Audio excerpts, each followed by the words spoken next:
మునుగోడు ఉప ఎన్నికల నామినేషన్ల పర్వం ముగిసింది.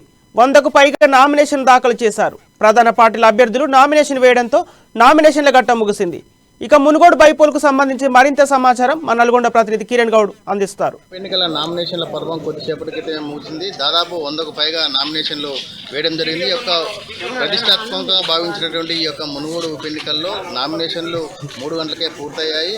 ఇంకా కొంతమంది లోపటే ఉన్నప్పటికీ ప్రధానంగా బీజేపీ, టీఆర్ఎస్, కాంగ్రెస్, దాంతోపాటు టీడీఎస్, అదేవిధంగా ప్రజాశాంతి తరఫున కేఏపాలు ఈరోజు సెవెంత్ కూడా ఈరోజు కొద్దిసేపటి క్రితం నామినేషన్ వేయడం జరిగింది.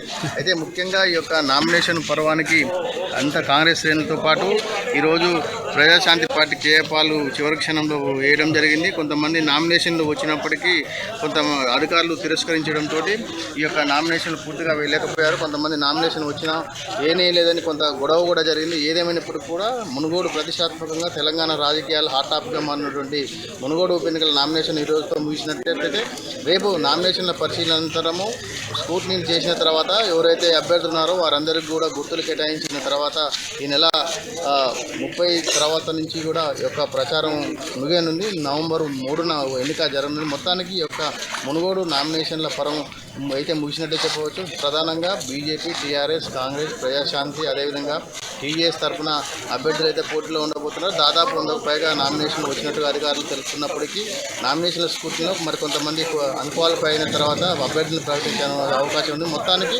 మునుగోడు ఉప ఎన్నిక నామినేషన్ల పర్వం ముగిసినట్టే. చెండూరు నుంచి కిరణ్, అమ్మా న్యూస్, ఉమ్మడి నల్గొండ జిల్లా.